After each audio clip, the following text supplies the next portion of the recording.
mariés, futurs mariés, bantu mwubatse namwe mugomba kubaka. pour que l'harmonie conjugale soit là, ça va t'écouter, ça va m'écouter, mais ça va nous rapporter à nous tous. Ariko kugira urugo rumere neza bizosaba kugira ikiguzi bidusavye, ariko ico kiguzi bizotuzanira inyungu kuri twese. Il y a des choses à ne pas faire, mais des choses à s'obliger de faire pour qu'elles soient là. Hari ibintu umuntu adakwiye gukora n'ibintu umuntu ategerezwa gukora kugira urugo rumere neza. Pour qu'elles soient là, il y a des choses que toi et moi nous devons faire, aller même à contre nature. Rimwe rimwe kugira urugo rumere neza hari ibintu umuntu ategerezwa gukora washaka ibirenze ivyo twasabwa cyangwa ibisanzwe. Que Dieu nous aide à connaître ces choses et à les pratiquer. Imana idufashe gutahura ivyo bintu no kushobora kubikora. Et à les vivre pleinement.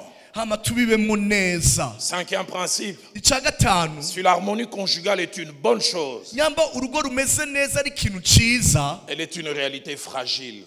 Menya yuko gutembagara cyangwa gutosekara kwako vyoroshe. Elle peut être ébranlée facilement. Urashobora gusambuka vuba na vuba. Elle peut être menacée facilement. Urashobora kugira ikibazo byoroshe cyane. Plusieurs sortes de choses ébranlent et menacent l'harmonie conjugale. Bamwe barumva ibintu biteye ikibazo bigo zabo. Premièrement, de grandes choses. Bimwe musanga ari ibintu byinshi bitera ikibazo bimwe katuhare kuri binini binini. Les péchés dans la vie de l'un ou l'autre conjoint. Ivyaha mu buzima bw'umwe Péché qui amène au mensonge, à demi-vérité. Bamwe ugasanga barabeshanya cyangwa avuga ukuri ashatse. Tu as fait cette affaire, on t'a donné $10,000, tu viens me dire que c'est 5,000. Warakoze affaire uronga ibihumbi 10 by'idolari ariko mu rugo ukabwira umutambuka wo mubakanye ukamenya narose ibihumbi 5 gusa. Et j'arrange tes vestes et je te retrouve qu'on t'a payé 10,000. Ama ndiko ndatunganya amakoti yawe nkacasanga amafacture yuko bakurisha ibihumbi 10. L'infidélité. Uguhemuka kurenga ibigo. Parmi les grandes choses qui secouent et qui dérangent l'harmonie, c'est la baisse de l'amour. Rimwe mu bintu bituma urugo rumera nabi ni urukundo rwagabanutse. Mais il y a aussi de petites choses qui menacent et qui dérangent l'harmonie. Ariko ni ibintu buto butera ikibazo mu rugo. Et parmi ces petites choses, il y a l'oubli. Bimwe muri ivyo bintu bitoya ni ukwibagira. J'ai commencé à être guéri 5 ans après le mariage. Ivyo natanguye kubikira nyuma y'imyaka 5 nubatse. Les 5 premières années du mariage, mon épouse avait dit s'il y a Jeux olympiques d'oubli, moi j'aurai la médaille d'or. Nyamba mugore wanje arambara ngo ryaba rihiganwa ry'abantu wibagira wewe woronse umudari uca umwaka. J'ai oublié ses anniversaires. Nari bagira misi anniversaire yiwe. J'ai oublié l'anniversaire même de notre mariage. Nari bagira l'anniversaire ya mariage yacu. Depuis 0h02, les gens l'ont appelé de partout. Ugasanga kuva sasa zijoro abantu bose bamuhamagaye bamugira. À 5h30, l'homme de Dieu se lève et commence à prier en parlant en langue. Il finit à 7h, il prend son petit déjeuner. Et je vois comment Viviane vient dire Roland. La journée d'aujourd'hui, ça te dit rien? J'ai dit, c'est quoi les jours où Tshisekedi est né? Et puis il me dit, Roland, le 17 octobre. Bon anniversaire, joyeux anniversaire,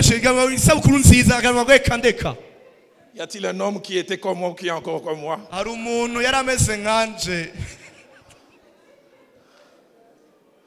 Oublie. De petites choses. Tu verras simplement, il change d'humeur. Quand j'ai voulu me marier, mon pasteur m'a donné ses conseils. Roland, fais attention au silence des femmes. Les silences des femmes sont éloquents. Un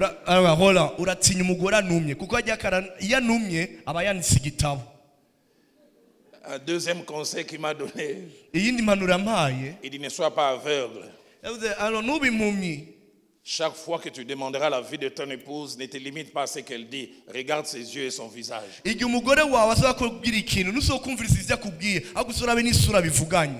est-ce que mon oncle peut venir habiter chez nous? Écoutez la réponse. Mais qu'il vienne.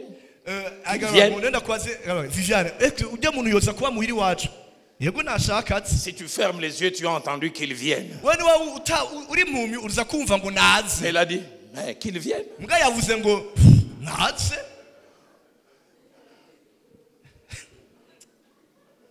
Des petites choses qui dérangent l'harmonie, c'est le manque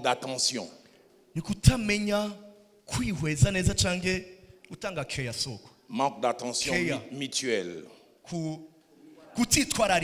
J'ai jamais oublié. Un jour, je faisais les counseling d'un couple. Cette femme a dit cette phrase qui est restée, je la répète souvent quand j'enseigne. Elle m'a dit ceci: la solitude la moins facile à supporter. La solitude qu'on a difficile à supporter. C'est être solitaire mais en ayant quelqu'un à ses côtés. Il dit la solitude que l'on peut supporter, c'est qu'on est seul.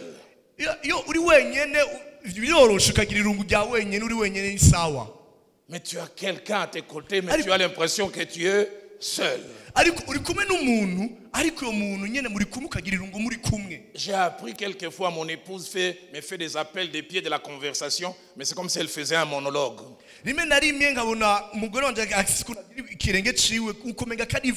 Tu es en train simplement de passer, elle fait une exclamation comme si elle parlait seule. Ah, la vie est... C'est qu'elle veut, c'est que tu t'arrêtes, tu dis Viviane, la vie c'est quoi? Manque d'attention. Elle est rentrée de ce travail qui était harassant, elle est fatiguée,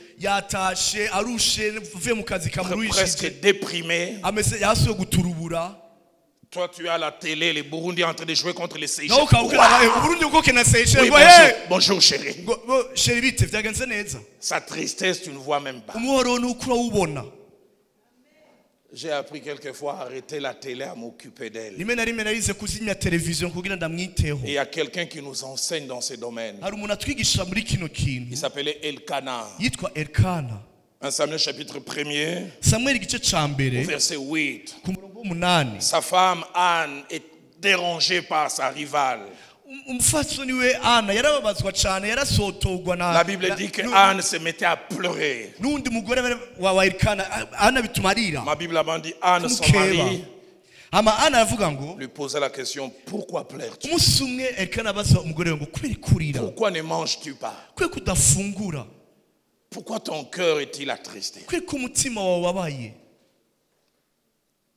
Une femme m'a dit: pasteur, mon mari ne s'occupe pas de moi un jour pour attirer son attention. Elle a dit comme les Quinoises, Nakati Kovo, j'ai enlevé tous les cheveux. Le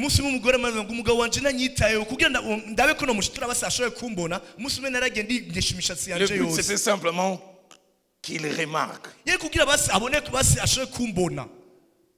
Cet homme rentre du ministère où avec les comités ça ne va pas. Toi tu as la télé, ce qui t'intéresse, Novela, tu pleures avec l'émotion.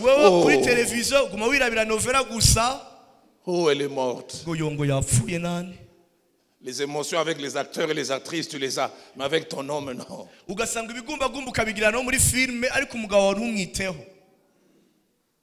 Autre petite chose qui détruit l'harmonie, c'est l'excès des remarques. Les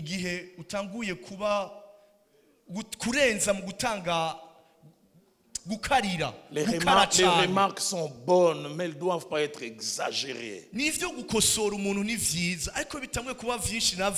Et les quand et les où vous les faites. J'espère que les hommes du Burundi sont différents des hommes d'une tribu de chez moi qu'on appelle les Luba. Un jour, j'ai réglé un problème entre un papa Luba et son épouse. La femme a dit: pasteur, tu dois prier pour ton frère pour que sa mâchoire soit délivrée, qu'il fasse des compliments.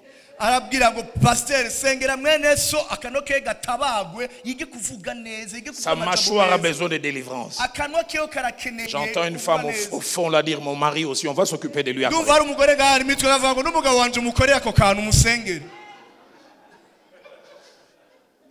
Les compliments ne sortent pas. J'ai dit au frère aussi: toi aussi, pourquoi tu ne fais pas des compliments?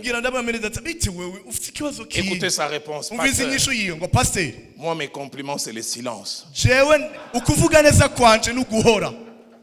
Quand tu es bien habillé, tout est bien. Quand tu vois que je ne dis rien, C'est que je vais dire, c'est iyo bon. wambaye neza nkakuraba ukona ndinumiye menya yuko wambaye neza mba ndagushimiye. Mais quand ça ne va pas, je te le fais savoir. iyo bitagenda neza ndakubwira ko wambaye nabi. Cette jupe elle est trop longue. yavuga icyo kiti yo guturiya biti. Ce maquillage il est exagéré. ko wisize ufite gahunda yihe. Mais quand je fais bien, pourquoi tu ne parles pas? avuga iyo ngize neza kutabimbarira. De petites choses. Aide-moi à dire à ton voisin ce qui détruit l'harmonie quelquefois de petites choses. Dans Cantique des Cantiques chapitre 2, au verset 18, les sages disent ce sont de petits renards qui ravagent les vignes. Des fois l'harmonie est détruite par de petites choses. Sixième et avant-dernière chose, lorsque l'harmonie a été secouée, ébranlée ou détruite, son retour n'est jamais automatique. Le retour de l'harmonie exigera un prix à payer. Et parmi ces prix à payer, c'est le dialogue. Combien de fois Viviane ne m'a-t-elle pas réveillé à 1h du matin pour une conférence nationale qui va jusqu'à 6h?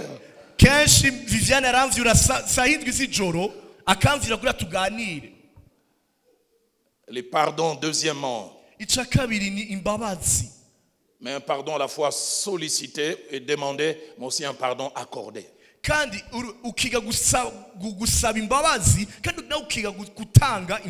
Chez nous, dans notre culture, à la fois noire, on a difficile à dire pardon.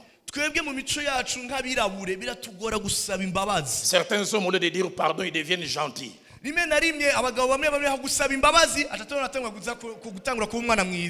je t'ai envoyé des unités pour 40 000 francs bourg. Non, avant les unités, dis d'abord pardon.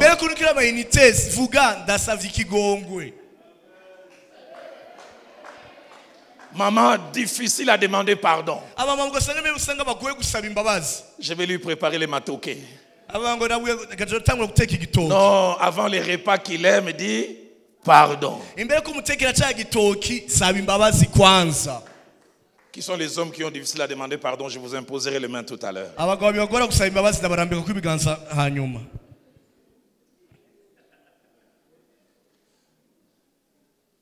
Mais il y a aussi l'humilité.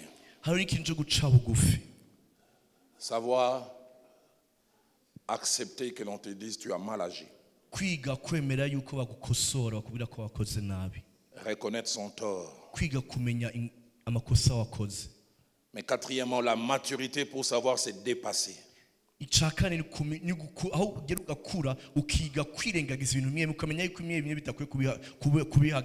Trois choses à dire concernant ces prix à payer pour que l'harmonie revienne. La première chose, ce n'est pas seulement un des conjoints qui doit les payer, les deux doivent les payer.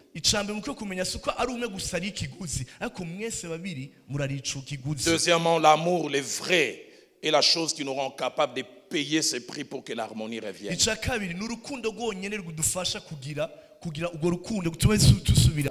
Les 5 premières années de notre mariage, mon épouse m'appelait porc épic.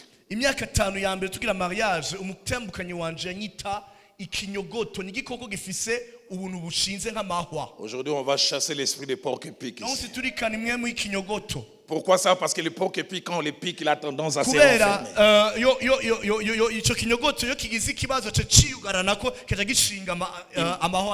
Il m'arrivait, on se cogne la tête. 4 jours, on ne se parle pas.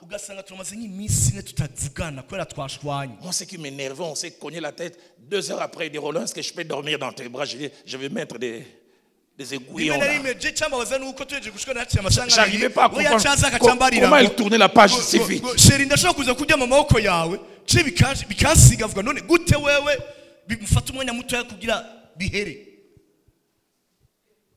Mais la maturité nous rend capable de nous surpasser.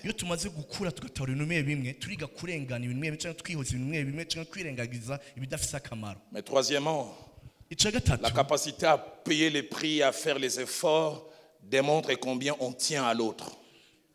ukuntu uzokwemera kuri ikiguzi cyo kugira ngo urugo rwanyu rumere neza birerekana ingene uwo muntu mukunda cyangwa umyitayeho. Septième et dernier principe. Icanyuma, l'harmonie ébranlée, secouée yo urugo rwamaze guhura n'ibihuhusi et détruite, rugasambuka, qui reste longtemps sans que l'harmonie ne revienne, ugasanga rumaze igihe kinini yavyarabaye nabi, est un état qui peut devenir un piège pour les couples.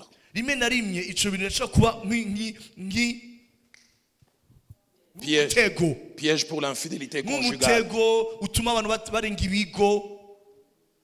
Un jour, on est dans une réunion où il y a de grandes personnes, je peux en parler.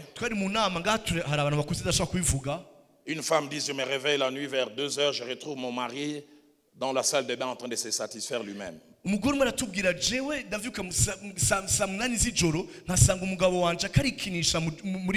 Et le matin, troublée, elle vient accuser son mari.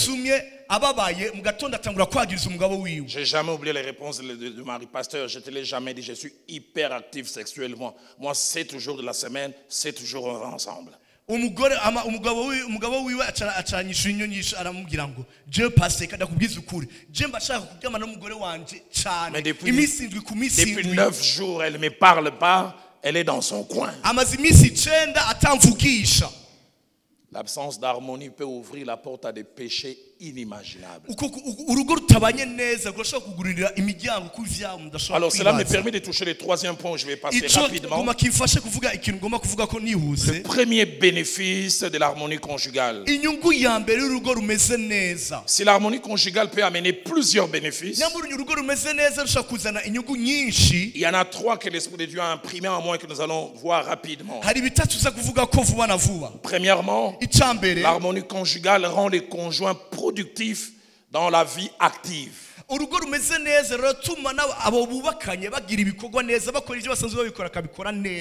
il y a harmonie dans les foyers, ça influence votre productivité.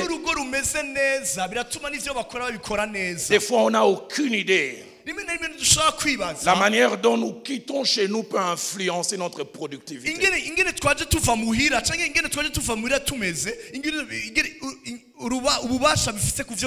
Dans Proverbes chapitre 31, au verset 23 que nous avons lu, la Bible nous parle d'un homme qui était parmi les notables de la ville.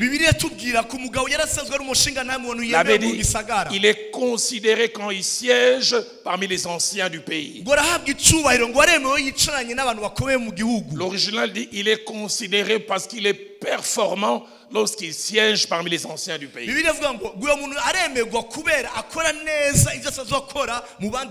Il a la justesse dans l'analyse. Il a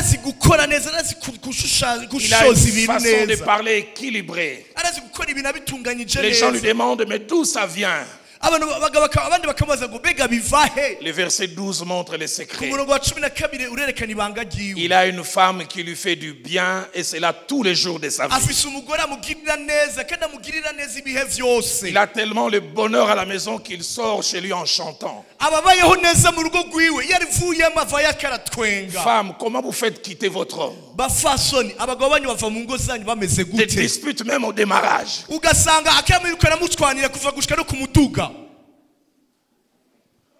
Un homme me disait, chez moi à la maison ça représente réfectoire et dortoir. Je reviens pour manger et pour dormir. Je m'arrange à rester le plus longtemps loin. Mais ça ne s'arrête pas là. Non seulement que cet homme est performant à cause de l'harmonie. Le verset 13 montre même que la femme aussi est performante. Il y a tellement d'harmonie. La Bible parlant de cette femme dit elle travaille d'une main joyeuse. Elle a envie de nettoyer, chanter à Koumame. Parce que ça va avec les maris. Le verset 14 va plus loin en disant quelque chose qui m'éclaire encore. Elle est tellement dans l'harmonie avec son mari. Le verset 14 dit elle est comme un navire marchand. Elle est productive. Je sais savoir quand l'harmonie manque. Les femmes qui n'ont pas le courage d'injurier leur mari, les injurient par procuration. Il dit à l'enfant, regarde la tête comme son père. Au fait, c'est le père qui est visé.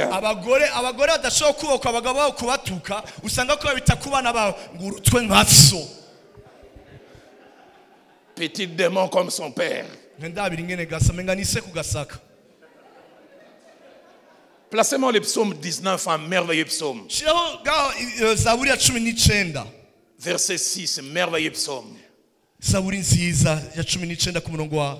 Psaume 19, verset 6. Écoutez ce que la Bible dit. Alors dans ta version peut-être... Non, ça c'est 7. Remonte le verset d'avant. Remonte le verset d'avant. Voilà, la Bible dit, les soleils semblables à un époux. Vas-y. Les soleils semblables à un époux.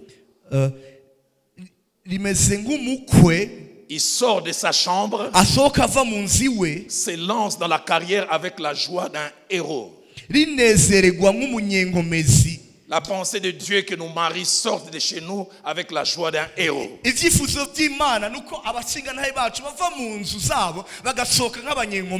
cela dépend de la qualité.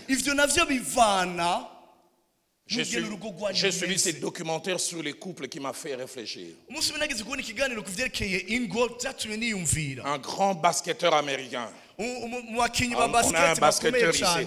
Pour les tirs lancés à 3 points. Durant 5 ans, il avait un taux de réussite de 95%. Il tirait même fois les yeux fermés. Et puis il a fait 3 matchs. Il est redescendu à 35%.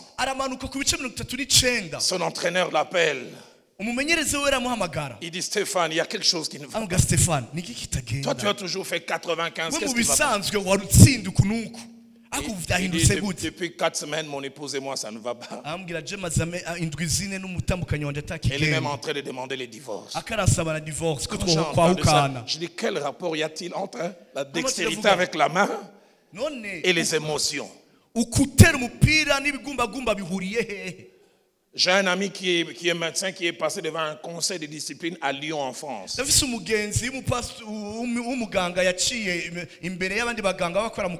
dit, j'ai fait plus de 1000 circoncisions. Mais à une période de 3 semaines, il a raté 6 circoncisions. Il a raté 6 circoncisions. 3 semaines. Et quand je lui dis qu'est-ce qui arrive, il dit ça fait 4 mois mon épouse et moi ça ne va pas. Ah bon, quel rapport y a-t-il entre la capacité à bien couper et le cœur?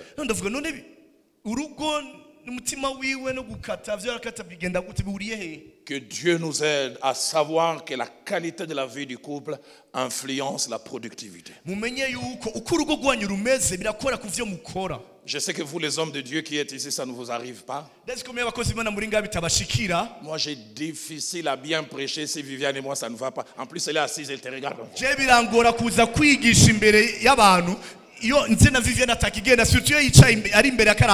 Des fois par la façon de regarder c'est comme ça, est-ce que toi vraiment tu peux prêcher? Et des fois je dis il ne faut pas intimider le prédicateur. Les gens pensent que je parle en général.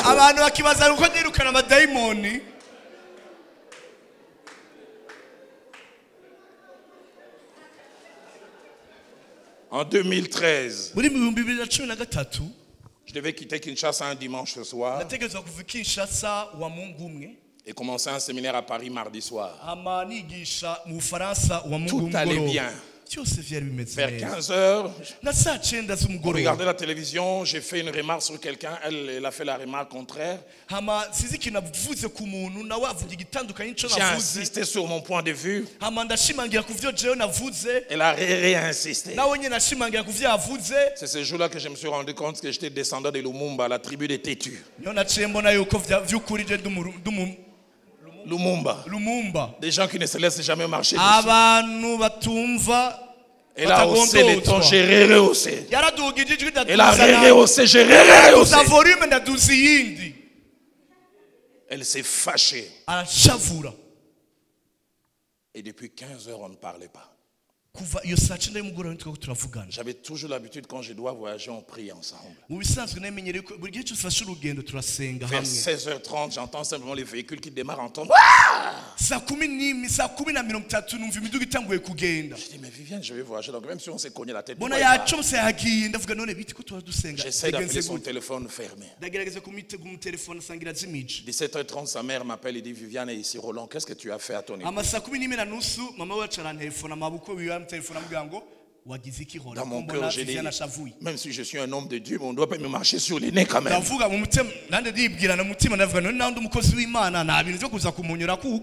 Trop, c'est trop. Si je demande pardon, mais en fait, c'est elle qui avait tort quand même. 18h moins 5, je dis, est-ce que je parle? 18h juste, j'entends l'Esprit de Dieu me dire, règle ces problèmes. Sinon, tu ne seras pas en bénédiction de l'autre côté. J'ai vu le plus souvent, quand mon épouse et moi, ça ne va pas, au lieu de dire chronique, j'ai dit corinthien.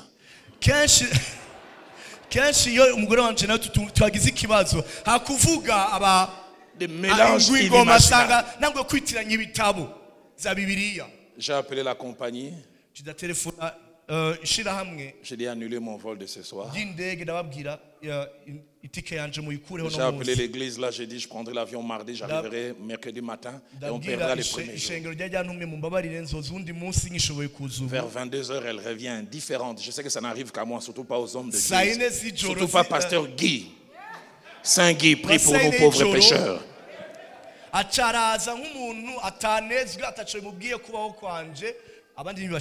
Et quand elle est revenue à 22h, on a parlé en faisant la paix jusqu'à 3h du matin.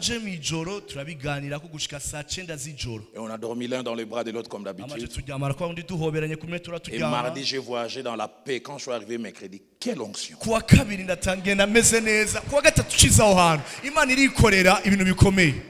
J'ai difficile à aller prêcher quand elle et moi on s'est cogné la tête.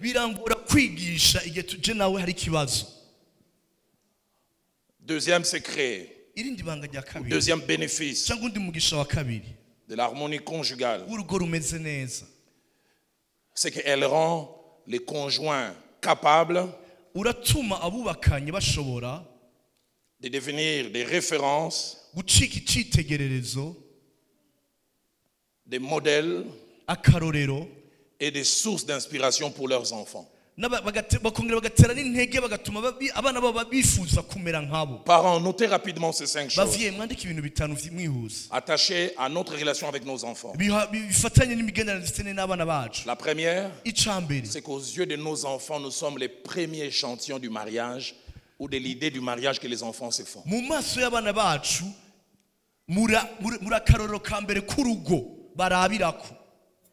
C'est nous qui sommes les premiers échantillons qui leur disons, c'est ça les mariages.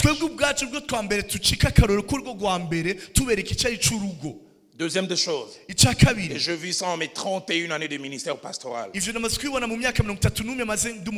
Les enfants aiment ou n'aiment pas les mariages selon l'échantillon qu'ils ont vu chez leurs parents.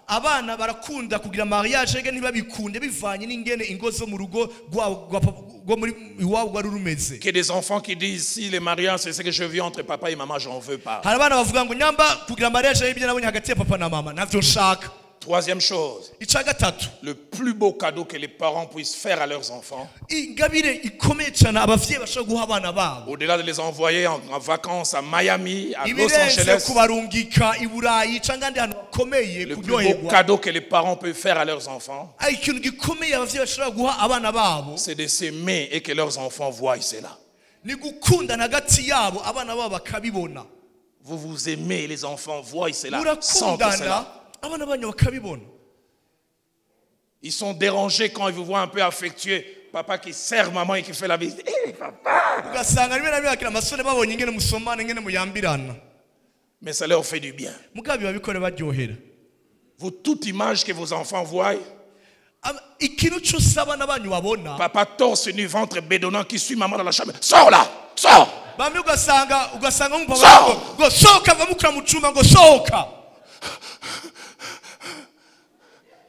Les enfants assistent à ça 1000 fois. Quelle image. Et du reste, quand j'ai préparé ce message, Dieu m'a dit de lancer un appel à la fin.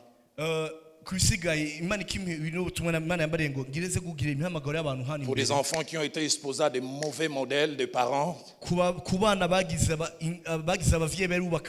qui ont juré en disant Seigneur, donne-moi une vie de couple différente de celle que j'ai vue chez papa et maman. Dieu m'a mis à cœur de prier avec vous ce soir, ces jours.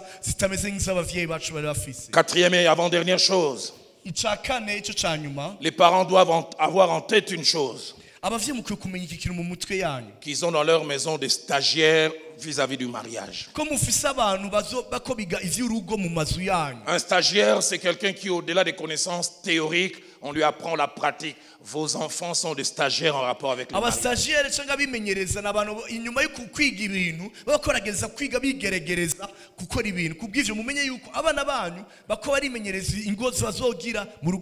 J'ai lu un livre écrit par un chrétien qui m'a glacé. Le titre du livre, c'est la répétition des scénarios familiales. Et l'auteur dit 9 fois sur 10, à moins que Dieu ne fasse grâce. Nous sommes les genres de maris que nous avons vu papa être pour maman. Nous sommes les genres de maris que nous avons vu notre papa être pour notre maman. Nous sommes je suis les maris que j'ai vu papa être pour maman.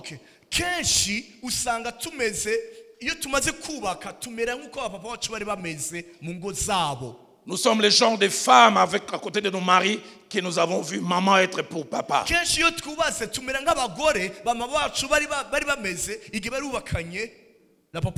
Un frère blâmait son épouse qui chaque fois qu'il faisait du mal, la femme non seulement lui parlait mais le toisait. Vous savez comme les Africains nous savons. Et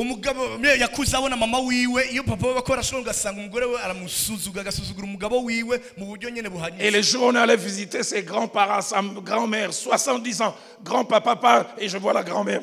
Je dis, je vois l'usine qui a fabriqué ça.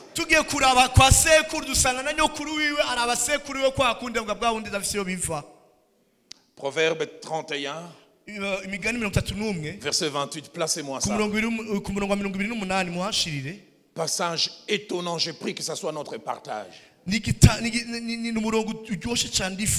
homme de Proverbe 31 et sa femme, ils sont tellement complices et harmonieux. Les enfants, les garçons viennent vers maman et disent, maman, tu es heureuse, hein? Tu as de la chance d'avoir papa. Les enfants se lèvent et disent à leur maman, tu es heureuse. Mon pasteur a dit ces 2 phrases qui m'ont marqué. Il dit un père de famille peut estimer qu'il a réussi son mariage quand ses filles peuvent se mettre à genoux et dire Seigneur, donne-moi un mari comme j'ai vu papa l'être pour moi. Si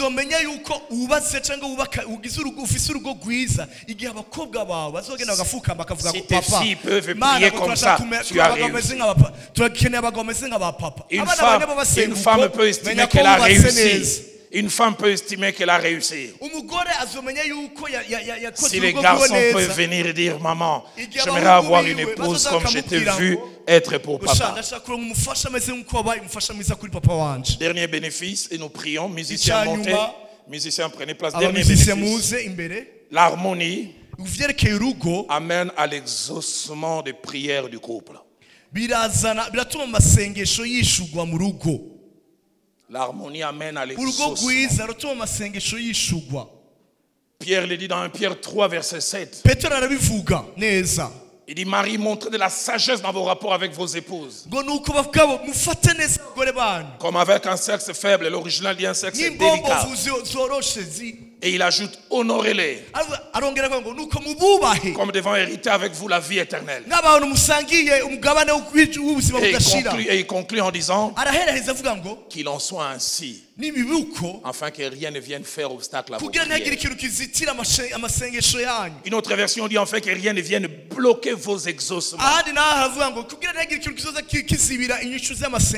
où il y a harmonie, il y a force. Nous l'avons lu, psaume 133. Le psalmiste dit, voici qu'il est doux, qu'il est agréable pour des frères de demeurer ensemble. Mais l'original dit pour des gens d'être ensemble. Une vieille version dit pour des gens de vivre dans l'union. Une autre version de 1889 dit de vivre en union étroite.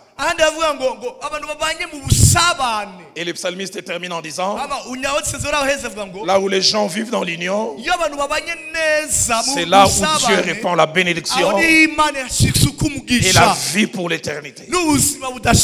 Vous voulez un couple qui sera exaucé dans ses prières? C'est un couple vivant dans l'harmonie et de l'unité. Savez-vous que même 8 pays du monde ont comme devise l'union fait la force?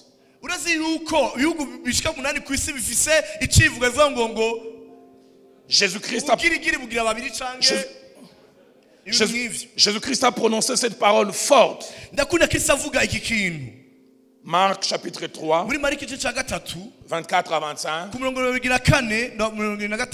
Tout royaume divisé contre lui-même ne peut subsister. Et si une maison est divisée contre elle-même, cette maison ne peut tenir.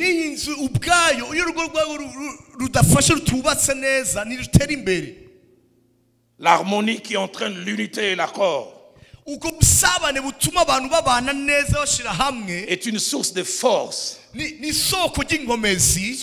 Deutéronome 32,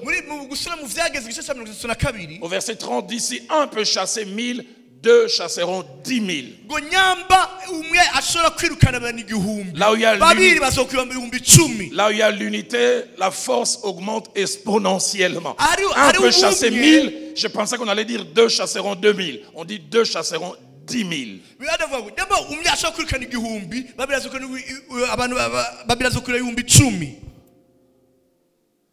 Le pasteur Marcelo, un jeune frère à moi, Pasteur Marcelo, je l'ai connu très jeune, je pense quand je l'ai connu, il avait 17 ans. Je rentre de Nairobi en 2000, en décembre. Jusqu'en 2005-2006, Marcelo n'avait même pas 300 membres à l'église. C'est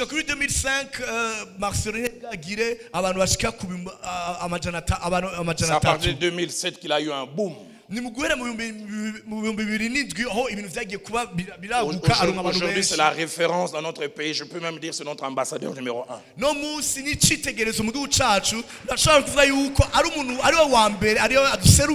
Il fait notre joie et notre fierté. Même moi, je ne l'atteins pas à la cheville. Je l'appelle notre capitaine d'équipe, celui qui porte les brassards. Moi, je fais partie des remplaçants qui entrent de temps en temps pour jouer un peu. Mais il m'a dit un secret. Il y a plusieurs années, j'ai minimisé mon épouse. Je pensais que seules mes prières comptaient. Il dit, les tournants dans mon ministère, c'est quand j'ai chaque fois commencé à prier avec mon épouse. Et des fois, de la laisser prier pour moi avant que je n'aille prêcher. Il y a une force dans l'unité, une force dans l'harmonie. Les versets qui dit si 2 s'accordent pour demander quelque chose au Père, cette chose leur sera donnée. Dans la culture juive, c'est attaché au couple.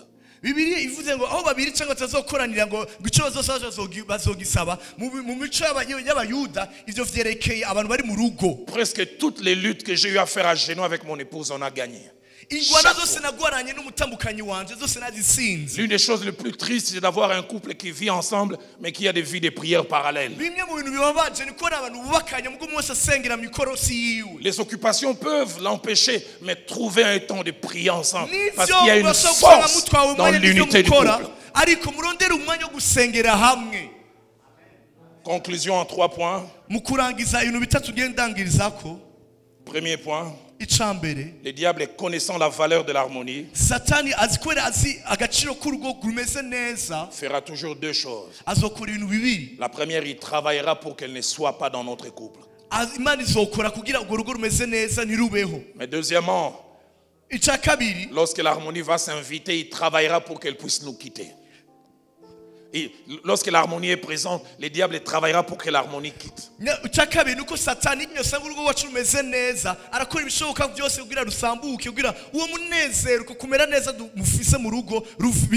Deuxième chose, si l'harmonie est importante pour tout le monde,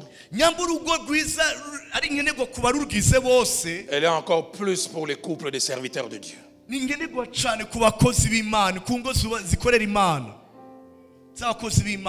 Troisième et dernière chose,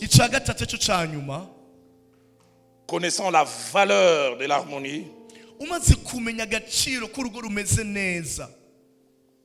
le diable peut passer par nos caractères et nos différences pour que l'harmonie ne s'invite pas.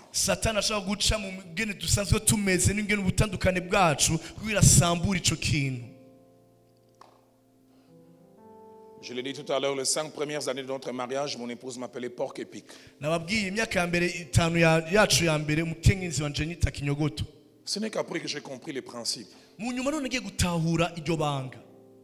avons failli perdre nos 3 premiers enfants par des maladies. Ils avaient fait des crises étranges. Mais chaque fois, ces crises qui ont menacé leur vie sont arrivées quand on était désunis. Je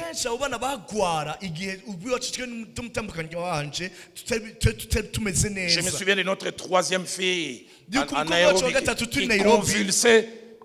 Et le médecin dit qu'elle est en train de mourir et ça faisait 5 jours. Je l'ai dit à ma honte, on ne se parlait pas. C'est devant la mort qui arrivait. J'ai voulu tendre la main vers Viviane. Avec les dégâts que j'ai, elle est directement repoussée. Je dis d'abord, Viviane, pardonne-moi. On s'est tenu la main. Pas 10 secondes. On a vu l'enfant revenir.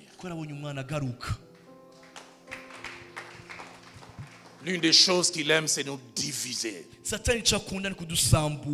Dieu nous donne des couples qui, comme Isaac et Rebecca, plaisantent, jouent ensemble. Que Dieu nous donne à être des modèles pour nos enfants. J'aimerais nous inviter à baisser nos têtes.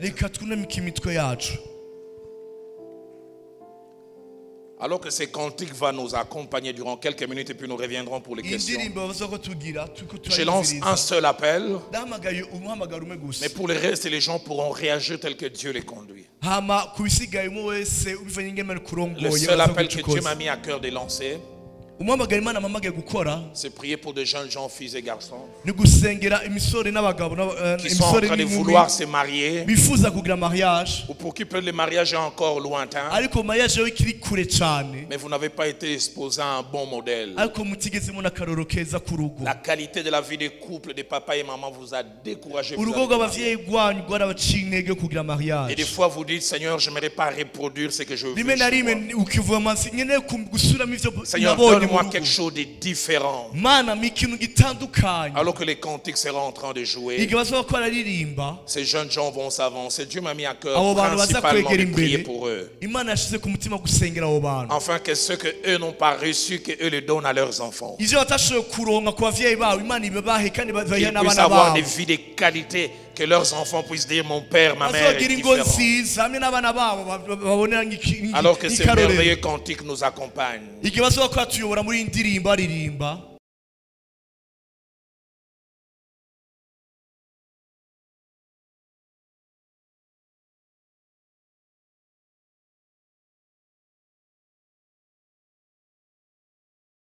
Alors nous allons prendre une série de 5 questions. Et nous allons essayer de répondre. Et pour ne pas abuser de votre temps, s'il y aura 5 autres, on va prendre. Parce qu'on a un autre programme ici l'après-midi, on ne voudrait pas trop déborder. Alors 2 petites choses que je voudrais dire en introduction. J'ai une petite expérience dans ce genre de réunions. S'il est possible que les questions aient trait à l'enseignement, s'il est possible que les questions soient en rapport avec l'enseignement, ne nous amenez pas d'autres questions qui sont peut-être bonnes mais qui n'ont rien à voir avec l'enseignement. Pasteur, est-ce que la femme peut prêcher, oui ou non? Non, ça ce n'était pas l'enseignement. Restons sur l'harmonie conjugale. Mais deuxième chose, il est possible que vous n'ayez pas une question, vous voulez plutôt enrichir par un témoignage. Le tout, c'est de le faire de manière un temps limité. Alors si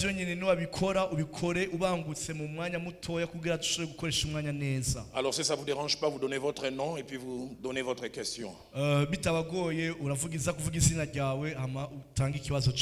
quelles sont les 5 premières personnes qui veulent soit poser des questions ou enrichir? On va vous identifier et puis le protocole va s'avancer avec le micro.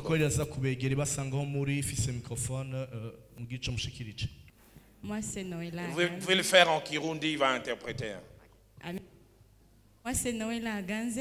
J'ai une question. Faire si l'harmonie n'est plus là. C'est ça, juste ma question. Très bonne question. Merci beaucoup. Merci pour cette occasion. Nordi Ushindi. Nordi Ushindi. Allez-y, Papa Nordi. Papa Nordi, je crois que c'est ça.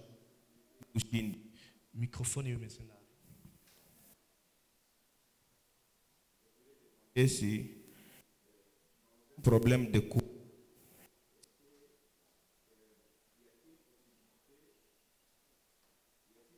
C'est que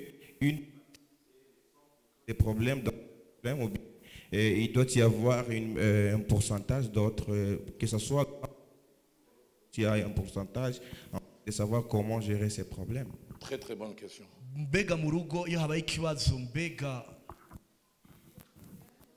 Kirashobora kuba ari ku ruhande rumwe rwonyene cyangwa ugasanga umwe wese afise urugezo afisemo muri izo ngorane.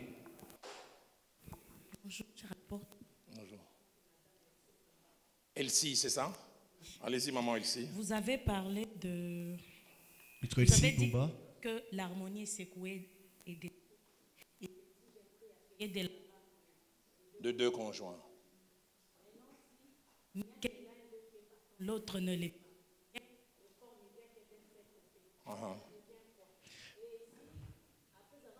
Et ça... La question est celle. Supposons on aime un homme sentimentalement. Oui, on l'aime bien. Alors, comment savoir si cet homme ne va pas te faire vivre la même affaire que chez vous?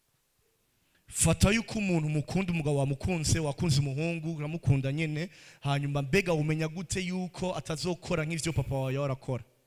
Comment savoir si cet homme, et je peux même aussi paraphraser, cette femme ne va pas me faire vivre entre guillemets l'enfer que j'ai connu chez mbega gute umenya gute ko uyo mugabo cyangwa uwo mukobwa atazotuma mbaho ivyo nabonye mu rugo iwacu byari bibi? Allez, on ne sait pas toujours savoir d'avance. Nitugira tumenye ibizoba mbere. Mais de deux, vous avez si bien dit, il ne faut pas toujours se contenter des sentiments et des émotions. Kandi kinacho nuko tutogenda twishinga gusa amarangamutima cange ibigumbagumba dufise ku bantu. Il faut associer Dieu. La Bible dit si l'Éternel ne bâtit la maison, ceux qui la bâtissent travaillent en vain. Et j'aime dire aux jeunes gens, tout le temps que vous passez pour prier, avoir l'approbation de Dieu, avant de s'engager, ce n'est jamais du temps perdu. La Bible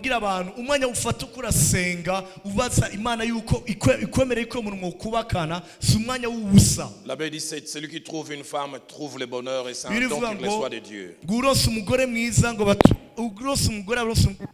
Elle s'y a posé deux très bonnes questions. Que faire si l'effort pour le retour de l'harmonie ne vient que d'un côté? Ma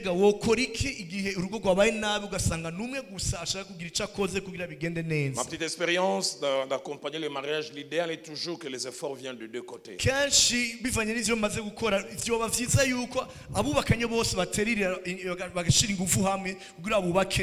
Mais s'il arrive que l'autre ne fait pas des efforts, je vous encourage, faites quand même des efforts et continuez à prier. Viendra un moment où Dieu travaillera aussi son cœur. Ne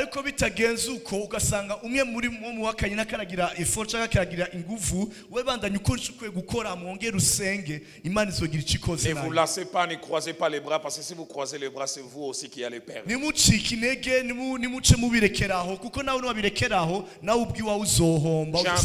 mari s'est plaigné, dit mon épouse demande difficilement pardon. 10 ans de vie.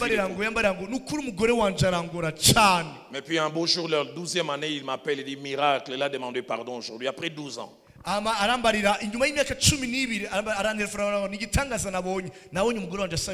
si tu avais abandonné la 11e année, tu allais perdre. Il y a 10 ans aujourd'hui, mes parents ont fêté les 50 ans de leur vie de couple. Cette année, ils auront 60 ans. Et j'oublie jamais les jours là quand ils témoignaient. Mon père a appelé ma mère et dit c'est ma chérie. J'ai jamais oublié la réaction de ma mère. J'attendais depuis 6 heures qu'on m'appelle chérie, on m'appelle chérie à 22 heures. Mon père a dit mieux vaut tard que jamais.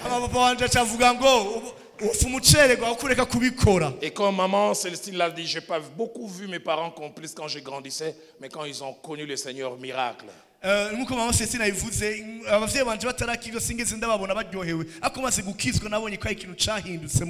Mais deuxième chose, qu'elle s'y a posé la question, que faire si malgré les efforts l'harmonie ne revient pas?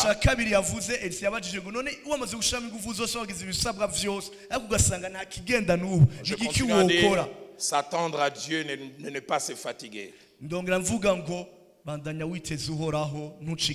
Les jours où Jésus-Christ s'est retrouvé devant la tombe de Lazare, tout le monde disait il sent déjà mauvais. Il a atteint un état de non-retour. Dieu a amené Ézéchiel dans la vallée des ossements et desséché. Il a dit est-ce que ces ossements peuvent-ils encore revivre?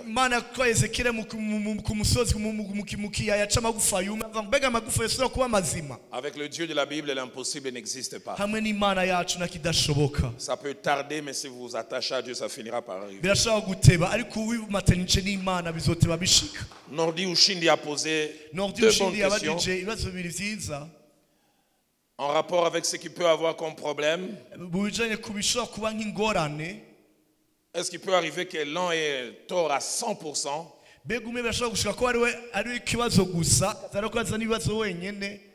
J'ai dit oui.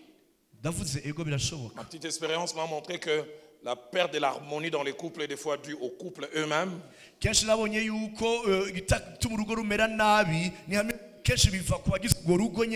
Et des fois dans les couples, on peut avoir des responsabilités partagées.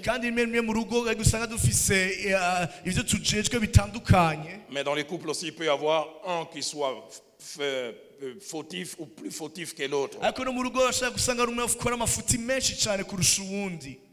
Mais quand on aime, on est prêt à payer les prix. J'oublie jamais en 2014, Viviane et moi on était dans la ville de Liège en Belgique. Viviane et moi on est très différents. Viviane a un côté direct, je l'appelle tireuse de coups francs. Tu agis mal à 10h10, à 12h11 et tu as ta remarque bien emballée, assaisonnée. Et même en public, elle dit moi je ne vais pas souffrir de l'estomac.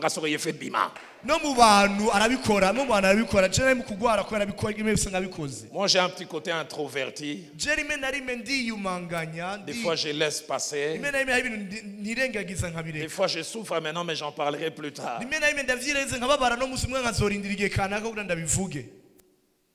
Alors j'oublie jamais ce jour où on est à Liège, je finis de prêcher.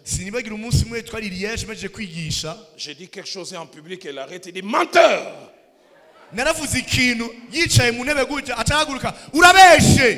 Une église où je venais de prêcher, plus de 300 personnes, les gens m'ont apprécié.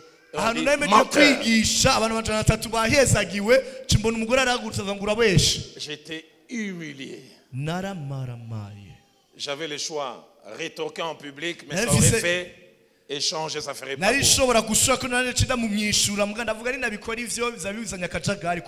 Je me souviens, je me suis tué, mais j'ai eu difficile à manger. Ça arrive à 14h, j'ai eu mal. On est rentré à l'hôtel à 19h. J'arrivais pas à parler. Durant 5 minutes, j'ai tremblé, j'ai commencé à lui parler, je pleurais. Je dis, Viviane, pourquoi tu m'as traité ainsi? De un, je n'ai pas menti, c'était ça et ça. Écoutez, ça va pas.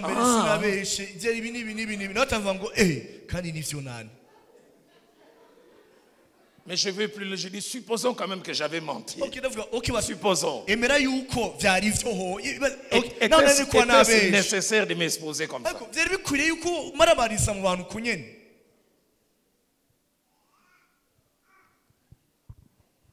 Je me souviens, ce jour-là, j'ai prononcé une phrase que jusqu'à aujourd'hui, je regrette. Parce que chaque fois qu'on a un problème, ça ressurgit. Dans ma déception ce jour-là, je le dis, je comprends les hommes de Dieu qui divorcent.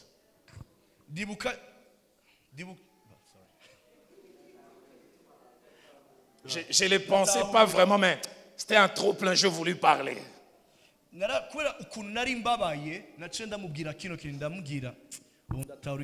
c'est une phrase que je regrette, je n'aurais pas dû le dire.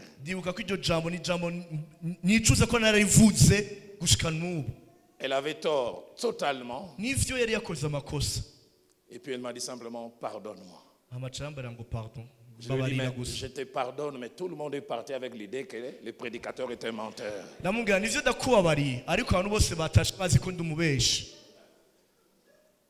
Devais-je l'obliger à l'amener à rectifier? J'ai dit non.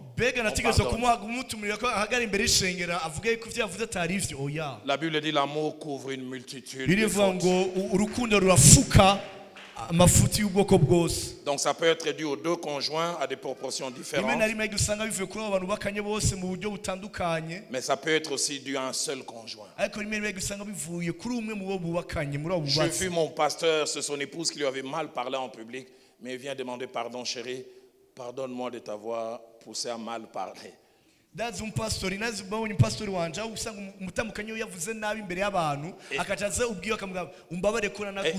m'a dit, son épouse l'a arrêté, dit non, c'est moi qui devais demander pardon. Ce jour-là, mon pasteur m'a dit, si j'étais venu directement pour l'incriminer, peut-être qu'elle n'aurait pas reconnu. Mais quand il a vu que j'ai pris sur moi, ça a été facile.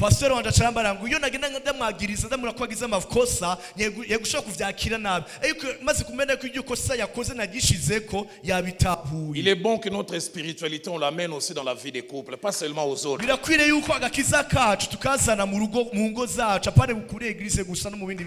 Noëlla a posé la question, que faire si l'harmonie n'est plus?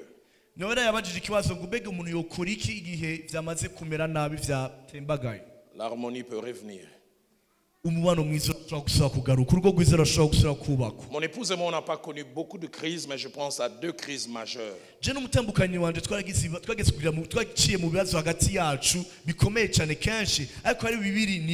En Nairobi, en 98, c'est la crise la plus longue. 14 jours sans se parler. 14 jours.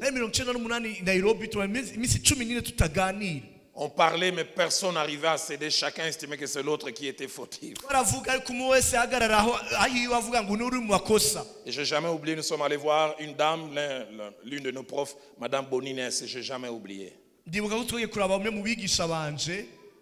Elle nous a fait asseoir, on a parlé. Il dit en termes de responsabilité, de quantité, Viviane a tort, elle a 80%.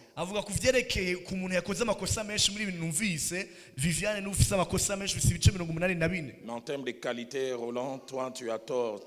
tes 20% là en quantité, ça peut être 90% de la cause du problème. wakoze amakosa menshi ni wowe Viviane ariko wowe nawe Ronald wakoze amakosa makeya ayo wakoze na kajagari wakoze ibintu bikomeye. C'est pourquoi il est important que les couples qui veulent se marier aient des bons parrains. Niyo mpamvu abantu bagomba kubakana bakwiye kugira abantu babashigikiye beza. Je suis triste, je sais pas ce qu'il en est à Bujumbura. Sinzi Bujumbura ingene bimeze ko kimbabaza. Chez nous maintenant à Kinshasa, les jeunes gens ont plus de parrains économiques.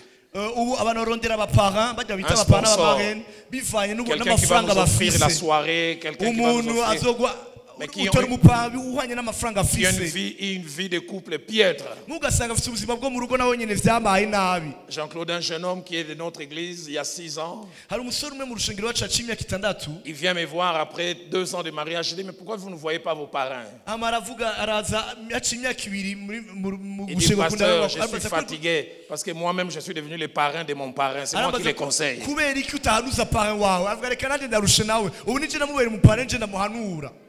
10 fois j'arrive chez eux, 9 fois ils sont en train de se battre et c'est moi, les filleuls, qui commencent à conseiller.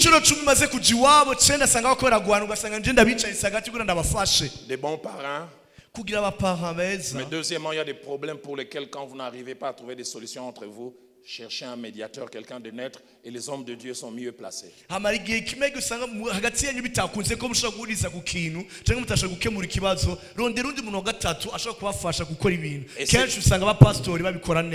Et cette femme nous a aidés. On s'est demandé pardon. Mais je n'ai jamais oublié un phénomène que j'ai vécu. J'étais toujours attiré physiquement vers ma femme, comme je dis. Quand je dors avec. Mais les 3 premiers jours après cette réconciliation, il y avait comme un froid. Les ponts étaient rebâtis, mais je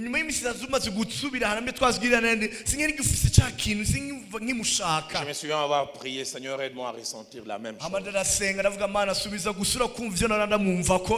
Cela m'aide à dire 2 choses. La perte de l'harmonie peut être un phénomène qui arrive subitement. Mais le retour à l'harmonie peut être un processus. Tout ne redevient pas du coup, mais ça peut revenir petit à petit. Et autre chose aussi que j'ajoute en appendice pour laisser d'autres questions. On peut ajouter 5 autres. C'est que quand l'harmonie a été brisée, il est bon que le conjoint fautif ou fautive fasse le premier pas en termes de s'abaisser. Mais deuxièmement, il est important aussi que le conjoint ou la conjointe qui a été lésé fasse un effort de se surpasser. Et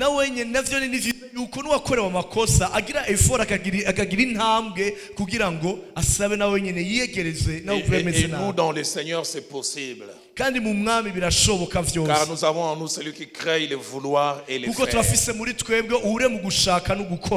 Alors on prend 5 autres questions. Et puis nous allons clore. Je m'appelle Isère Aimable.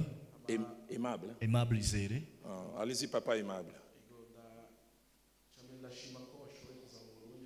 D'abord, je rends grâce à Dieu de ta venue ici au Burundi. Merci. Je vous suis souvent sur Internet, YouTube. Oh. Donc, ce que j'aimais pour vous, sur vous, je le vois maintenant réellement que c'est du vrai. Je suis un jeune pasteur. Mais je veux d'abord savoir, je suis la même chose par rapport à YouTube ou bien j'ai changé un peu?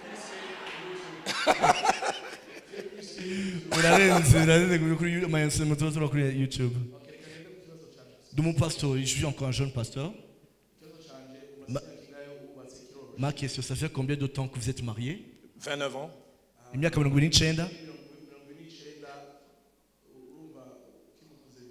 Est-ce que dans ces 29 ans de mariage, vous aimez toujours votre femme comme... vous êtes toujours amoureuse de votre femme? Aussi, vous aimez nous aider. Quelle est la philosophie ou quel est votre principe de garder cette harmonie? Je sais que tu nous enseignes beaucoup de choses. Mais prends toutes ces choses-là...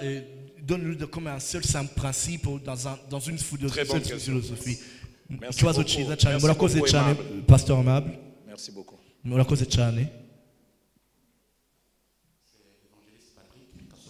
Allez-y, Papa Patrick. Patrick Gasongo. Comme l'a dit Emmanuel tout à l'heure, je vous suis aussi. C'est vraiment un prédicateur qui m'inspire beaucoup. Toute la gloire à Dieu. Nk'uko yabivuze Pasteur Amable muri mu bantu nkurikira cyane kuri YouTube kandi bamutera intege.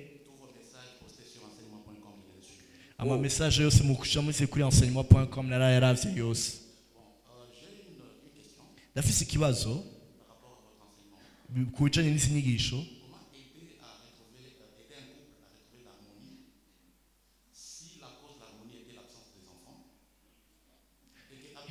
C'est peut-être l'un ou l'autre qui s'avère n'être pas en état de pouvoir concevoir. Gute ufasha urugo rwatotsekaye bivanye kutaronka abana hama mu nyuma bugasanga numwe muri bo ashobora kuronka abana gutuma tavyara ngo bigenza gute ufasha urwo rugo gute igihe bisanzwe bimeze uko? Merci beaucoup. Murakoze cyane. Très bonne question. Ikibazo ciza cyane. Bonjour à tous. Bonjour. Bonjour. Je suis la sœur Cathy Kabasso. Di Cathy Kabasso. Quel conseil donnerez-vous à une personne qui a vécu les mauvaises expériences qu'elle a vues chez ses parents ou dans différents autres couples et qui n'a plus espoir sur le mariage? Nimanuroha umuntu yabonye ingo zibi hama yaba mu rugo wabo cangandi hantu bigamutuma atagishaka mariage kugira mariage wo muhimpanuro yihe? Merci beaucoup, Cathy. Je suis la sœur Naomi Mugole. Nitwa Naomi. Je voulais savoir, par exemple, dans un couple, il y a l'harmonie et subitement, il y a l'un des partenaires qui ressent une solitude. Une solitude qui vient subitement, sans demander. Et je voudrais demander, est-ce qu'il faut en parler ou bien le cacher pour ne pas détruire l'harmonie qui existe? Ige mu rugo musanzwe mubanye neza ibintu byose bimeze neza amabuno hamusanga mwe muri bo bubakanye hari ikintu kimufashe nk'ukumenga biramubihiye bikabutangura kumubihira bega wowe bivugana no mubakanye cyangwa uvyigumizamo kugira nusambura ico kintu musanzwe mufise? Et aussi, est-ce que l'harmonie peut persister malgré la distance qu'il y aura entre les deux personnes? C'est tout. Merci beaucoup. Pardonnez-moi, quand on parle de distance physique, ils sont éloignés géographiquement? Oui, géographiquement. Ok. Bega urugo gwiza urashobora kubandanya igihe abantu babiri bubakanye mu basanga baba mu bihugu bitandukanye cyangwa babana kure na kure? Très bonne question. Merci beaucoup. Ikibazo ciza cyane. Oui, bonjour apôtre. Bonjour. Moi c'est Murengera Antoine Alain Christian. Je suis Alain Christian. Ma question elle est presque personnelle, mais ça peut arriver qu'il y ait d'autres qui sont dans le même cas. En fait, j'ai fait le ministère longtemps comme célibataire et je me suis marié récemment. Donc, entre moi et ma femme, il y a 22 ans de différence. Imyaka myinshi d'umusiribateri amandubaka kugira mariage ariko hagati ya je n'umuntu twubakanye hariho imyaka 22 igitandukanya mu myaka ndamusumvye imyaka 22. Je suis le fils de l'apôtre Matthieu comme je vous avais dit l'autre fois. Donc maintenant il y a trop des échos et moi maintenant je commence à penser, j'aimerais que vous puissiez me donner des conseils dans l'avenir parce que parfois je me dis si j'ai maintenant 50 ans, dans 20 ans, j'aurai 70 ans et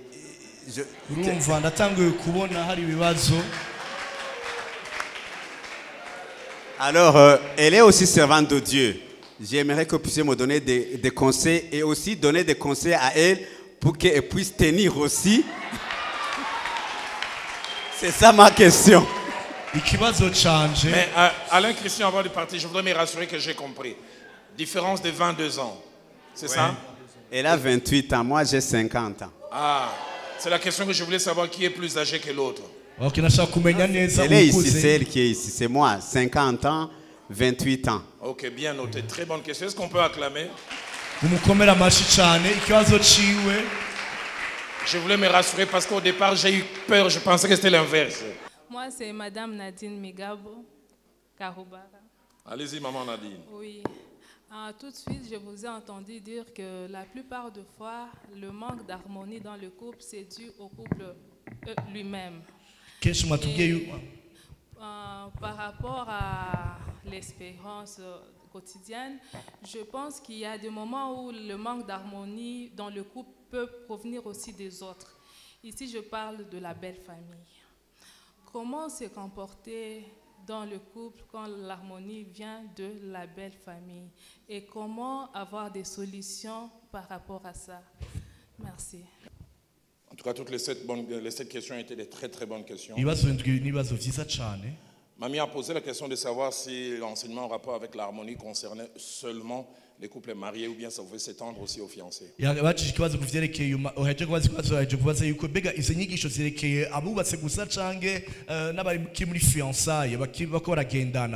Je pense que ça concerne principalement les mariés. Mais les fiancés aussi peuvent s'en servir.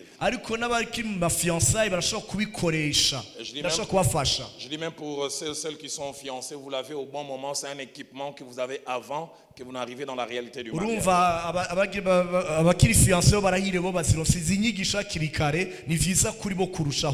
Mais vous savez, vous les fiancés, vous avez des privilèges que nous les mariés, on n'a pas. Quand j'étais fiancé avec Viviane, on se cogne la tête, je reste dans mon coin, elle reste dans son coin, on se verra après 3-4 jours.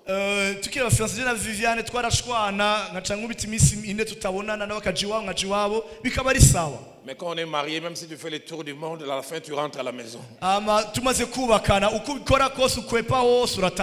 C'est là où c'est plus exigeant parce que ça t'oblige à régler les problèmes parce que tu auras en face l'autre. Deuxième chose, il y a des réalités que vous en tant que fiancé vous ne connaissez pas.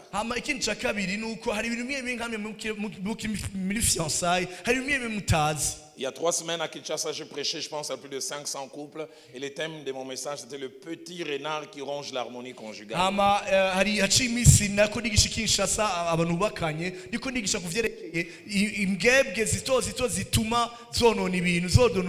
Et l'une des premières causes, j'ai parlé de la découverte des choses cachées et ignorées chez l'autre.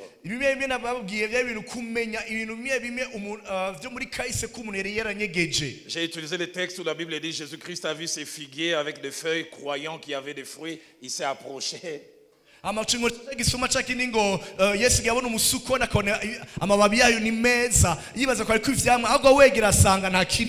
quand il s'est approché, finalement il s'est rendu compte. Et je me souviens à la fin, j'ai parlé avec 2 jeunes couples mariés il y a 6 mois. Les maris me disent, pasteur, j'ai un problème. Cette sœur que tu vois belle en public, quand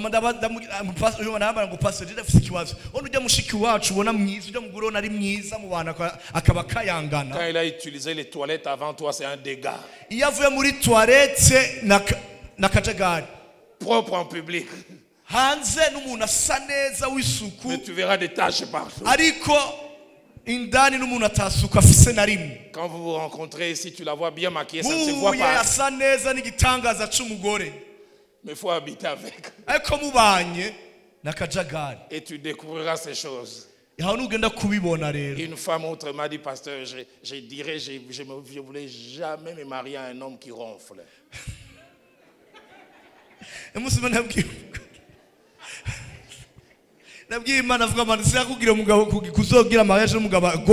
Il dit en général ce sont les gens gros qui ronflent, mais mon mari il est mince. La première nuit c'est j'entends.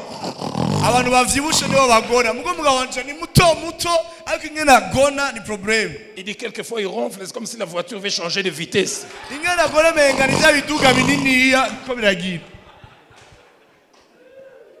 De petites choses, mais que la distance ne permet pas de voir. C'est pour dire l'harmonie en tant que fiancé est différente de l'harmonie en tant que marié.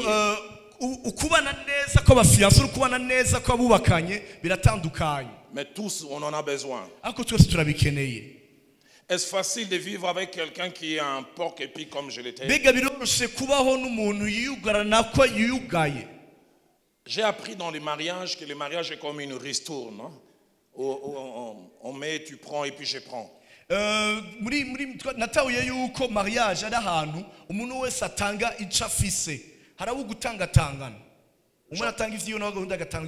J'encourage pas le fait d'être renfermé. J'ai guéri de temps en temps, j'ai des rechutes, mais en tout cas, la guérison est plus grande. Mais des fois, dans les couples, on a tendance à focaliser sur les manquements de l'autre, mais on ne sait pas aussi que soi-même, on a des manquements que l'autre aussi supporte. rimwe na rimwe gusanga mu rugo tugira amakosa ugasanga ukura abacana ivyo wundi adafise hamukibagira ko nawe hari ivyo udakwijije wundi yihangana. Si lui a des problèmes de communication, toi tu es irritable, tu te fâches pour un rien, tu cries. Nugasanga uravuga ngo nituganira ngo ari ugara mbwa wagenda kwira ugasanga uri umuntu avugira hejuru ibintu vyose. La plupart des fois on focalise sur les manquements de l'autre, on veut qu'il change, mais on ne sait pas aussi que l'autre aussi souffre de tes manquements, que des fois il laisse passer. rimwe na rimwe gusanga tuvuga ngo ujya muntu ameze ukuntu ukivuze ko yohinduka kumbe numenye yuko iyo nyifata afise ayikura kuri wewe bivanye n'ingene nawe umeze kutari ko yihanganira akataka kubita ku mwanya. Le principe c'est que la communication soit maximale si possible. Igikuru nuko hoba kuganira mu buryo bushoboka bwose. Ma dernière chose que 29 ans de vie de couple m'ont enseigné. Mu 29 urugo rwanyigisha imyaka 29 urugo nige mu rugo. La volonté de Dieu dans un mariage n'est pas une absence de différends. On peut être dans la volonté de Dieu, mais on peut connaître des problèmes. Kwibaza yuko kukwimana ngo urugo rwacu rwari ubugombe bw'Imana bisura yuko atakibazo tuzohura sivyo mashoko urugo rwanyu bwaravuye ku Mana mugabo gafise ibintu mudahuzako. Le pasteur Vernon m'a dit un jour avant mon mariage. Pasteur Vernon era umunsi umwe imbere ya mariage yanje. Il dit Roland, il y a des choses chez Viviane. Ngo hari ibintu muri Viviane. Malgré les prières, les retraites, les jeûnes et les remarques, ça ne changera jamais. Hari ibintu muri Viviane na wosenga ukisonzesha ukagira ne bitazopfa bihindutse. Et elle aussi elle peut dire la même chose chez toi. Kandi nawe nyene arashaka kubivuga kuri wewe nawe. C'est à toi de demander à Dieu, Seigneur, aide-moi à l'accepter tel qu'il est. Naho kuvuga Mana nyemera ndamwakira uko ameze kose. Quand je regarde Jean-Claude et Aurélie, je vois comme si l'un vient du pôle nord, l'autre du pôle sud. Jean-Claude est excentrique. Jean-Claude, muramubona ameze. Aurélie même à la limite, vous avez l'impression qu'elle n'est pas là. Mais quel couple, est-ce qu'on peut les acclamer?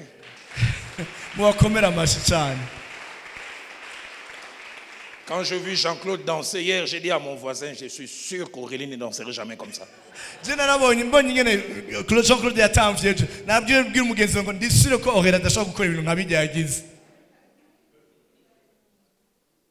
Nadine a posé une question. Elle a parlé de l'expérience quand le manque d'harmonie. Elle a parlé d'une expérience de telle que le manque d'harmonie. Le manque d'harmonie amène une grande solitude. La solitude. Faut-il en parler, faut-il ne pas en parler? Ça c'est Nadine, c'est ça? Vous êtes dans l'harmonie, et l'un d'eux, il a de la solitude d'un coup. Maman Nadine, reprenez votre question comme ça on se rassure. Naomi. Tu peux reposer la question. Vous avez parlé de la solitude, mais vous disiez, est-ce qu'il faut en parler ou pas, c'est ça? Oui. Ok.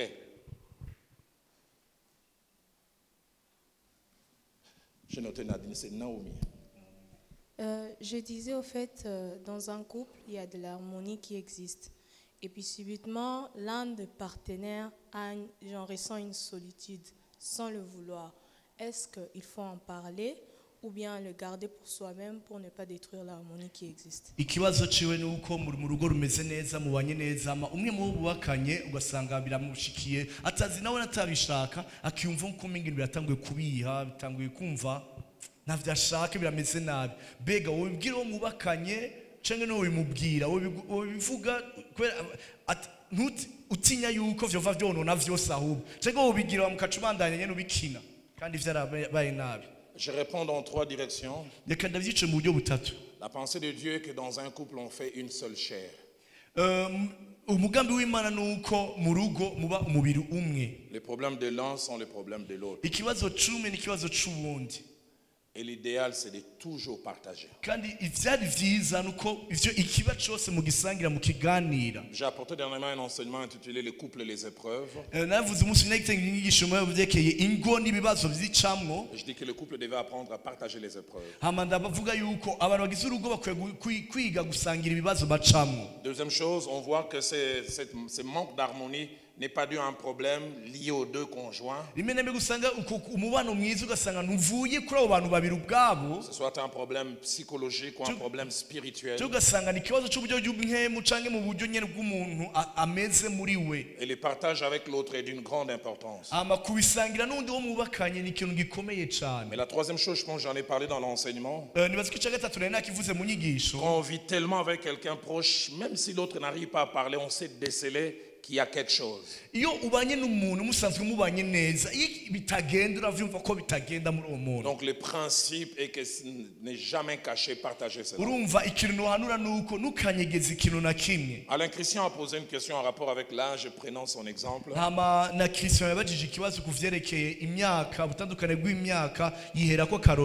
J'aimerais dire, en général, il n'y a pas trop de problèmes. Je pense surtout si la volonté de Dieu est là. La première femme d'Abraham était une femme quasiment du même âge. Mais quand Sarah est décédée, il a épousé Ketura, je pense, de plus de 50 ans de différence.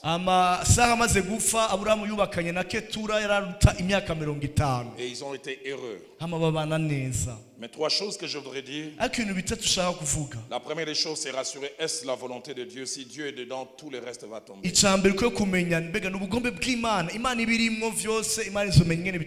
La deuxième des choses, le conjoint doit faire des efforts de part et d'autre.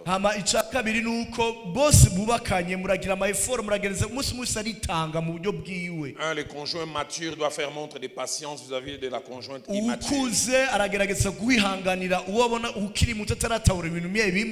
Mais aussi, deuxièmement, la conjointe immature doit accepter de faire l'élève de temps en temps. Accepter que l'autre nous enseigne.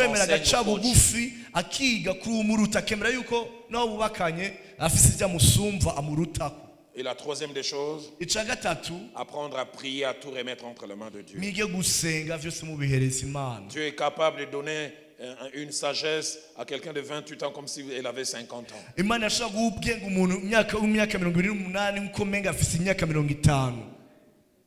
Alors quelqu'un d'autre, alors j'ai confondu de nom, alors il y avait Nadine puis il y avait Naomi, c'est ça? Qui a posé la question, il y a des harmonies. Ah non, alors là j'ai l'impression que j'ai mal noté. Maman, votre question c'était encore comment?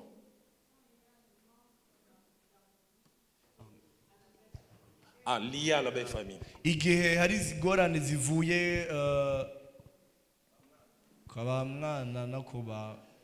Très bonne question. Tout à l'heure, j'étais en train de dire que le manque d'harmonie peut être principalement dû aux deux conjoints. Mais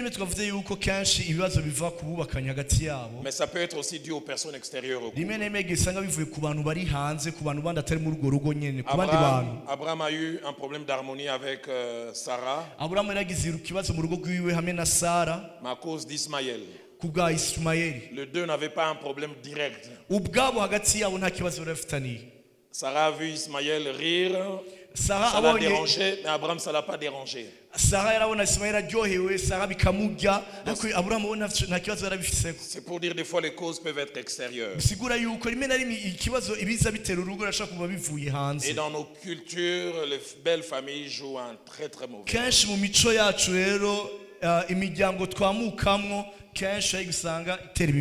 Moi, j'ai connu ça quand je me suis marié. Je viens d'une famille modeste, pour ne pas dire pauvre.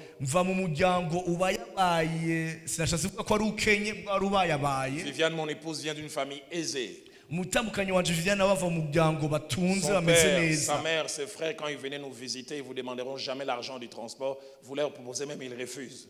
abo bavukana cyangwa papa wiwe cyangwa donc tatawukana mama wiwe cyangwa umuryango w'umugore we baje kubaramutsa ntibashaka gusaba amafaranga yo gutaha cyangwa amafaranga atazo ko niyo babwiye baravya ko bavyifitiye. Mon père, ma mère, ma sœur, mes frères, quand ils viennent, vous êtes sûr qu'ils vont demander. Ariko jabi wanje abavyeyi banje naho tuvukana baje mu rugo menya yuko barinze baza ube wateguye abishe kubataha. Jamais comment j'ai souffert au départ. Ma mère, quand elle venait, après qu'on ait parlé, elle allait ouvrir les congélateurs, elle prenait les vivres faits, elle veut partir avec. J'ai dit, je nishokwa zibazo nagira kubera je mama wanje aje mu rugo iwacu yacashika muri frigo agaca yigira stock afata ibyo twateganya akabutekera akabitwara. J'ai regardé le visage de Viviane, je voyais comment ça gonflait.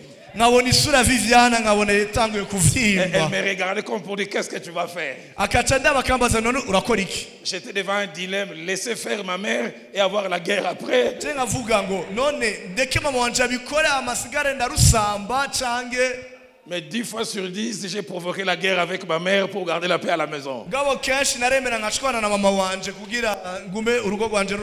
J'ai dû aller arrêter ma mère. J'ai dit, maman, la première ministre ici, c'est Viviane, c'est elle qui gère.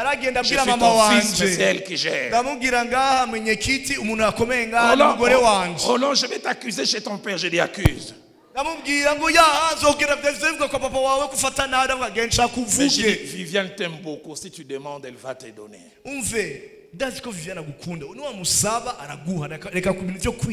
Et des fois nous avons des belles familles qui provoquent des problèmes inimaginables. Et en tant que mari, nous devons apprendre à protéger nos femmes.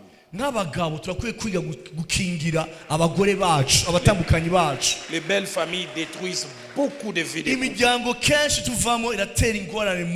Quand il a posé la question, quel conseil on peut donner à la personne qui a vu de mauvaises expériences et qui n'espère plus. Quand je me suis converti, j'avais 20 ans et demi. Mes parents n'étaient pas les modèles d'un beau couple. J'appelais même mes parents acteurs de théâtre. Ils ne se parlaient pas entre eux. Mais quand les visiteurs venaient écouter mon père, Roland, chérie, amène la... Les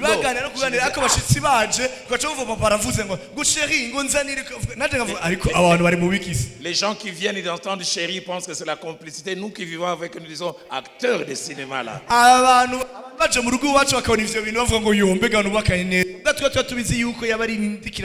Ça m'a tellement marqué que même quand j'allais chez les voisins, j'entendais les voisins appeler son épouse chérie dans ma tête. Je disais, qui ne dit pas qu'ils font comme mes parents.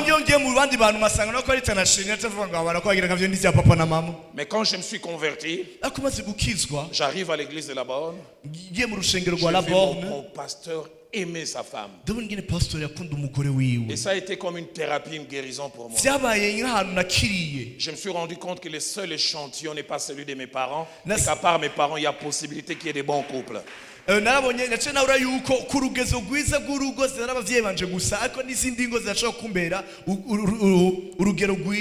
la tendance des gens qui ont vécu de mauvaises expériences, ils ont tendance à généraliser. Cathy, si les autres sont de mauvais exemples, Dieu peut commencer par vous pour commencer. Comme maman Célestine l'a dit tout à l'heure. J'ai été étonné un jour, je trouve ma deuxième fille en train de prier en disant, Seigneur, je veux avoir un mari comme papa. J'ai dit, waouh. J'ai pleuré. J'ai pas eu un bon exemple les premières années de ma vie, mais je suis devenu un exemple pour mes enfants. Patrick a posé la question, que faire quand dans un couple l'harmonie est perdue? À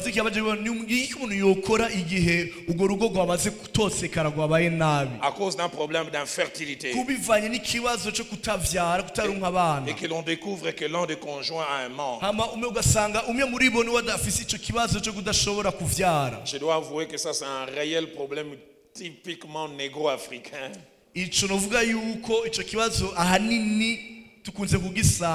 Chez nous, dans notre culture, c'est les enfants ou rien. Mais je pense qu'on se marie d'abord parce qu'on aime l'autre. Et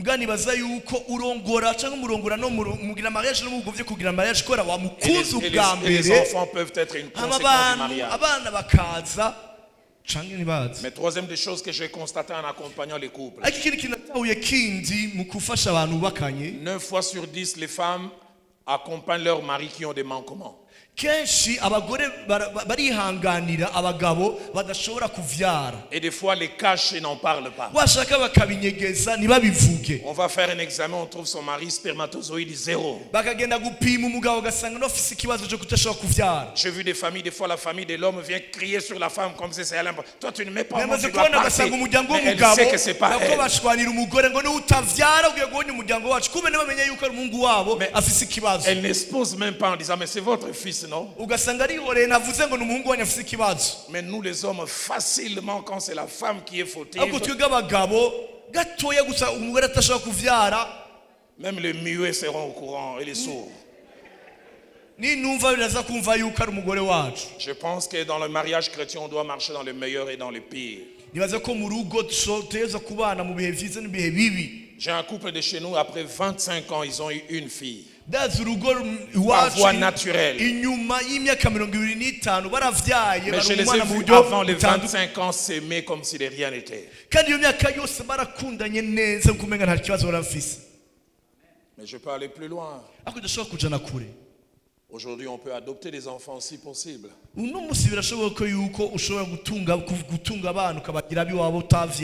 pense que là où il y a le véritable amour, on sait se tenir la main dans la main.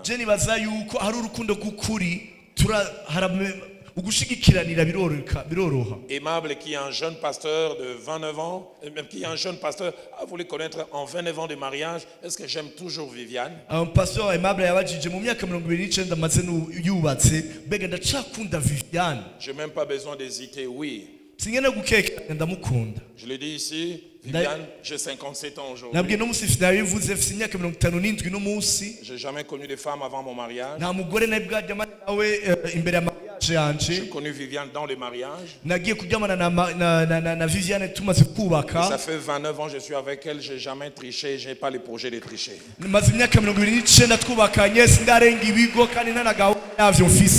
Elle a un peu changé physiquement, moi aussi. Et je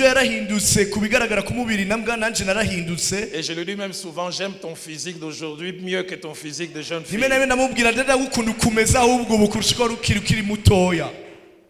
Et j'ai dit même à Viviane, je pense que je t'aime plus aujourd'hui qu'il y a au début. Au début, c'était un peu le physique, l'attraction. Mais aujourd'hui, c'est vraiment l'amour, le vrai...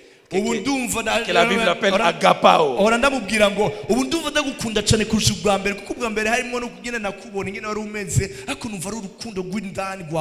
Et ça c'est un miracle quand on associe Dieu et qu'on est bien entouré. Aimable a dit, quelle est ma philosophie pour garder l'harmonie?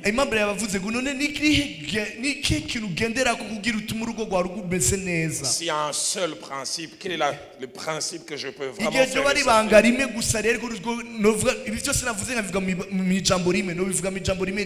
C'est que l'autre est une partie de moi-même.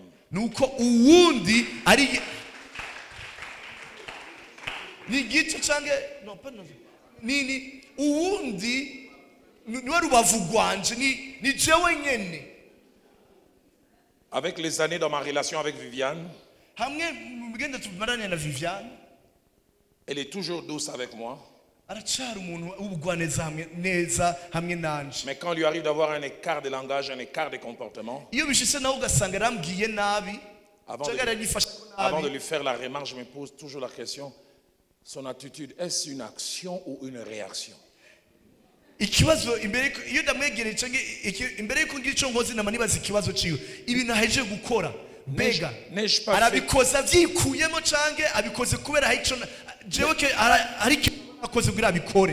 N'ai-je pas fait quelque chose qui l'a poussé à agir comme ça? Parce que des fois on oublie, on a posé un acte, Mais on voit l'autre et on n'a pas une idée, c'est nous qui l'avons amené à ça. Et avant de condamner, j'essaie toujours de voir. Comme je dis, on s'était quitté gentil dans la complicité. Et puis j'appelle au téléphone, j'entends, oui Roland.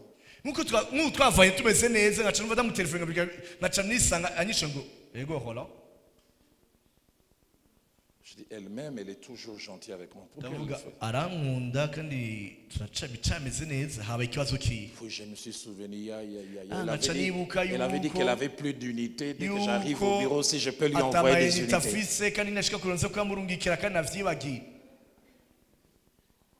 Et quand j'ouvre le texto, j'entends où sont mes unités. Il n'y a que les âmes pour qui tu te tracasses.